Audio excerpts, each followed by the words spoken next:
welcome to the ITY Motorcycle Academy. It's Tom here. I'm just running an event at Rufford, so finished early. So I've got a bit of time, so that I might try and cover some slow riding tricks and tips that hopefully will help you.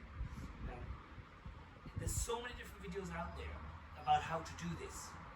I'm going to try, if I can, streamline it all and show you some really simple, easy techniques that'll get you doing U-turns tighter and in more control in 5 to 10 minutes of time practicing. Really easy. Follow the tip. First things I've got to do is I've just got to show you the area I'm using and how much space is between the two yellow cones. It's actually 6 meters, so I'm going to paste that out so you can see.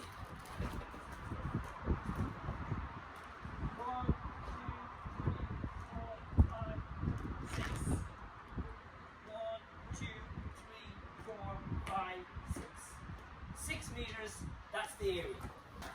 I'm going to be doing it on this Triumph 765, this year's edition.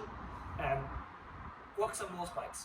Over 90% of the bikes that I've ever tried this on will do it, no problem at all. So most bikes will do this. Logistically, what we're trying to do is put it in first gear, getting the bike moving, and then leaving the clutch alone, don't be touching it anymore, not messing with the throttle, don't be touching that either, and not messing with the back brake. I know it sounds controversial, give it a try, and see if it works. Okay, so in order to make this work, consider if the bike is upright, moving forward, the front wheel and the back wheel stay in line, no problem at all, okay? But when we add lean to the equation, okay, the minute you add lean, when you try and move the bike again, watch the front wheel, turns in on its own. I don't need to turn it in, it does it on its own. So let's just do that again. Straighten it up, upright, moving forward, handlebars stay exactly where they are. Add lean, move it forward, bike tries to turn, so the front end turns in. This is a natural process, you don't need to do it, but you need to stay light enough on the handlebars to allow this to happen. The other side of the coin is how do we get it to lean over in the first place? The input you're making on the handlebars when you're moving to lean the bike over, if I was going to go left, is to make an input, pushing forward on the left handlebar, pulling backwards on the right handlebar. Can't steer, bike leans over. That's our bit done. Then we go neutral on the handlebars, and when the front end allows itself to turn in, as the bike starts to turn, the hard bit to consider is to allow this to happen, and then to recover the bike over. This is the bit that people miss, the key bit. You're going to want to rewind this video. To get the bike back up, turn in more. That's how we do it. So let's go through that one more time. I'm in first gear, I'm going along, I want to go left, add our count steer, bike leans over, go neutral on the handlebars, allow the front end to turn in, now I start my turn to get the bike back up. We add a little bit more input to the inside, bike comes back up. It's that simple. There's no easier way to do it. Don't need to do any messing, don't need to hang off the side of the bike, don't need to hit the brake. It's that easy. I'm about to show you. See if you can watch it happen. Tip it in, front end turns in, turn in more, get the bike back up. Once you can do that, we'll talk about being more specific in the area of making our turns within 6 meters, thereabouts, more accurate. Okay, before we get on to the slow maneuvering stuff, I just want to reinforce this idea that the bike in first gear will go along and take over, and you don't have to manage that. So this demonstration is to show you this bike is in first gear at idle. I'm doing nothing else. So everything else I'm about to do is in first gear, bike at idle, no clutch, no brake, nothing at all. This is just to confirm I don't need to be worrying about the speed of this bike. It's well able to handle that itself.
for all those out there that would say, I won't do that, it'll stall. I've just done it all in first gear. No throttle, no brake, no nothing. The bike isn't going to stall. So you don't need to be holding on to the thing for dear life, waiting for it to stall. Why would it stall? It's fine, first gear. Just get on with it, it's easy. Once you pass the fear of it not stalling, which takes a bit of time, then we're going to move on to how this works. So what I want you to watch for this time is, when I get to turn the bike in, there's going to be a counter steer input, bike's going to lean over, neutral on the handlebars, front end turns in. As I go through the process of the turn, and I want to come out, turn in more, bike comes back up. I'm going to try and do it towards the camera so you can see it happen. You'll be able to slow it down.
Second video is an important one.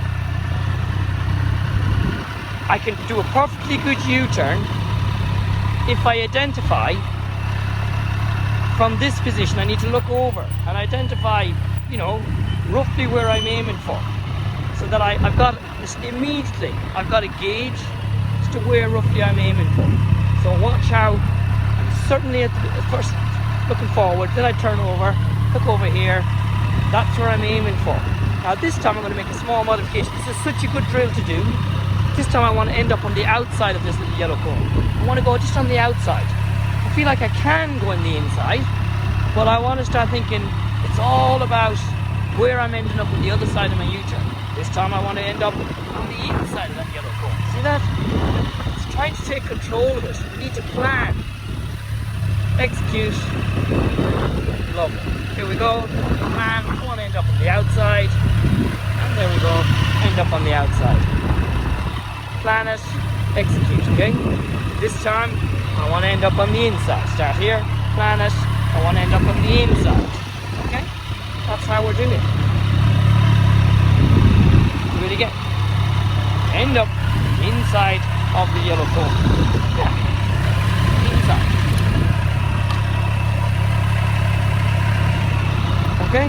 Now, if you slow it down, and it's possible to slow it down, we need clutch and we need back brake. So, grab the ball and off the back brake.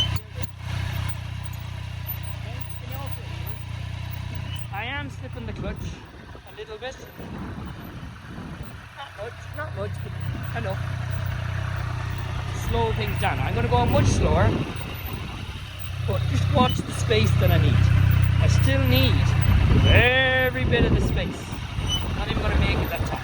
Look at my speedometer. Okay? So I'm going really slow. The problem is I still need the same amount of space. Okay? Really slow, but I need the same amount of space. So, going slower doesn't necessarily mean tighter. Okay? Okay, here we go. Let's see if we can see this. Push up our left thumb, make the bike lean left by pushing, counter steer, front end turns in, turn in more, bike comes back up. Push it again, bike leans over, turn in more, bike comes back up. I'm going to do a pull this time. Pull, bike turns in, round we go. See that? turn it more, bike comes back up. Pull, lean it over.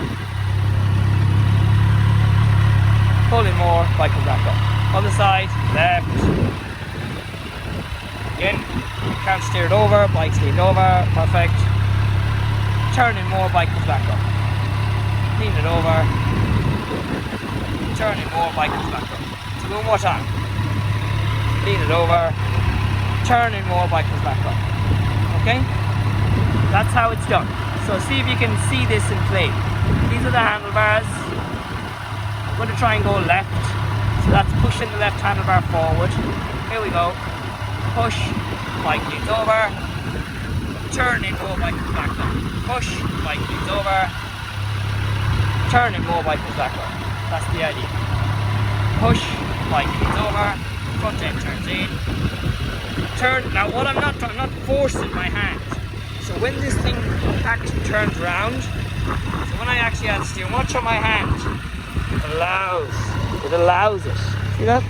I'm not keeping it straight, fighting it. I'm allowing the handlebar to come back. As well as when I go the other way, I'm allowing the handlebar to travel, to move. So here we go. I'm gonna go left, push left, bike tips in, perfect. Turn in more, bike to back up. As always with these exercises, it's important to be very focused on what you're trying to achieve. You're trying to understand that what I do in terms of counter steering to tip the bike over is only the first part. Counter steer, tip the bike over. Neutral on the handlebars will turn in. To recover the bike from that U-turn, turn in the handlebars more. Not fight them, turn them in more. Okay? That combined then with visualizing your target, aligning yourself with one of the yellow cones and saying this is my starting point, and then identifying that from here, this is my other yellow cone. It's important that I visualize, I turn my head and I consider, do I want to be on the inside or do I want to be on the outside? By having a small target area that you're aiming for, you no longer have a massive amount of space that you're kind of, somewhere over there would be great. That's the way I see most people do it. Rather than control, it's random. What I'd like you to do is when you're doing U-turns, allowing yourself at least 6 meters, if not more, try and get more precise with your end point. Visualize, where am I aiming for? And if you miss that point by any more than 6 inches, you're not really doing it with precision, okay? It's no good thinking, somewhere over there is fine. Somewhere that's not in the grass, that'll be fine. That's not good enough. And unfortunately, you're not giving yourself a routine whereby you're giving yourself a definite point that you're aiming for. Does that make sense? And then you get distracted and everything goes wrong from there on in. The final point is, if you want to figure out the center of your turn, it's important you understand how the bike turns. You've got to align your turn point with the back axle, okay? Not when your front wheel gets there. So, if I want to start a bend left or a U-turn left, I don't align the front of the bike with the line that's giving me an idea of where I want to be the other side. I wait until the back of the bike reaches there, then I tip it in, okay? That's how you do it. And that's how bikes work. So, you wait until you get the back of the bike lined up with your cones, and then you tip it in. Rather than lining up the front of the bike, because that will always cause you to turn in too tight. Go past it a little bit, get your alignment, aim for the other side, away you go. Guarantee if you spend a bit of time practicing this, you will get better at your U-turns. Thanks for watching, hope you enjoyed it.